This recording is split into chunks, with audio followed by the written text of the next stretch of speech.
Preciso fazer jejum para fazer meu exame de sangue? Olá pessoal, tudo bom? Meu nome é Juliana Gabriel, eu sou médica endocrinologista e essa é uma dúvida que eu sempre recebo, tanto no consultório quanto aqui nas redes. Tenho que fazer jejum? Quanto tempo de jejum? 12 horas? 10 horas? 8 horas? Então nesse vídeo eu vou te explicar por que você precisa fazer jejum para a maioria dos exames. Você vai entender e vai fazer muito mais sentido passar pelo jejum para poder se cuidar para o exame do dia seguinte. Então, vamos lá, meus amores. Quando a gente come, a gente tem, na verdade, a entrada do alimento, ela gera mudanças no nosso corpo. Ela vai gerar um aumento da taxa de açúcar, um aumento da taxa de gordura, um aumento da taxa de aminoácidos, ácido úrico, uma série de mudanças hormonais para que esse alimento chegue e seja metabolizado. E isso vai depender da quantidade do que a gente comeu, do tipo de comida que a gente comeu. Então, uma refeição mais rica em carboidrato, mais rica em gordura, mais rica em proteína, ela vai gerar mudanças diferentes no nosso corpo. Como que eu iria padronizar um resultado se uma refeição pode ser tão diferente e se as pessoas são tão diferentes, né? Então, o jejum é igual para todo mundo. Parando para pensar, faz sentido, não é verdade? Então, por exemplo, se eu quero avaliar a taxa de açúcar de alguém, né, a glicose ou a glicemia significa glicose no sangue ou açúcar no sangue. Isso é tão diferente dependendo do que você comeu, que horas você comeu, mas no jejum sempre vai ser igual. Então, por conta disso, a gente padronizou o jejum, porque é uma forma da gente poder fazer, né, uma referência a partir da qual a gente vai fazer diagnósticos. Então, quando a pessoa está em jejum, independente de qualquer coisa, o jejum vai ser sempre igual.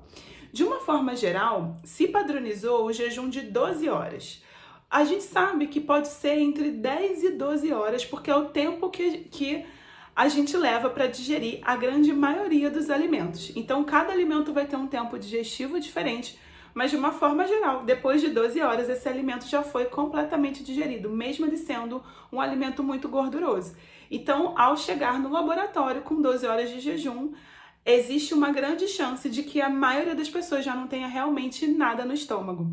Por que eu estou falando isso? Porque, por exemplo, uma fruta, ela tem um tempo digestivo de mais ou menos 30 minutos.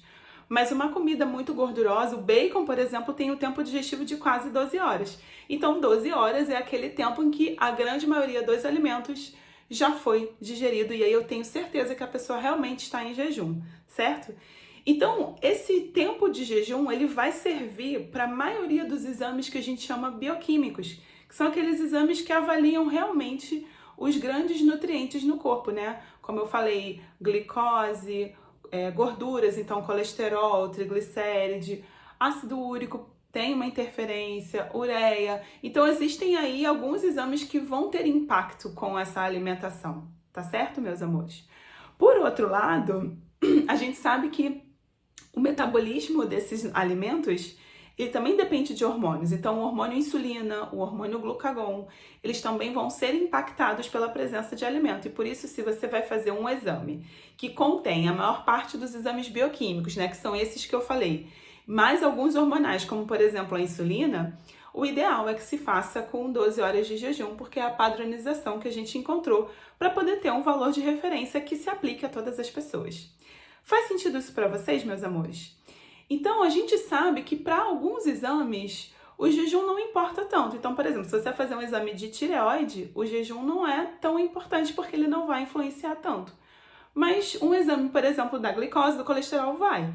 E geralmente, quando a pessoa vai para o laboratório fazer seu exame, ela está fazendo um pacote de exames, né? Um conjunto de exames, e que tem exames que impactam e não. Então, na dúvida, é melhor você ir em jejum. E uma outra coisa que é importante, o ideal é que a gente também não passe muito tempo do jejum, porque existem outros hormônios que são recrutados também quando a gente fica muito tempo sem se alimentar. Por exemplo, o cortisol, por exemplo, a adrenalina, o próprio glucagon. Então, o ideal é que esse jejum seja, em média, 12 horas, de 10 a 12, 13, no máximo 14. Mais de 14 horas de jejum, a gente já pode começar a ter o efeito contrário, que é o efeito da presença desses outros hormônios que aí sim vão fazer subir a glicose, alterar as gorduras no sangue. Então, o jejum, ele tem que ser feito do tempo certo, nem de mais e nem de menos. E o motivo principal é esse motivo que eu expliquei para vocês. Então, eu espero que tenha ficado claro. Eu espero que agora faça mais sentido para você fazer o jejum para ir coletar seus exames. Se você gostou, não esquece de dar aquele joinha para mim. Se você gostou e acha que alguém também pode se interessar por esse conteúdo, encaminha para um amigo, para uma amiga, para uma amiga.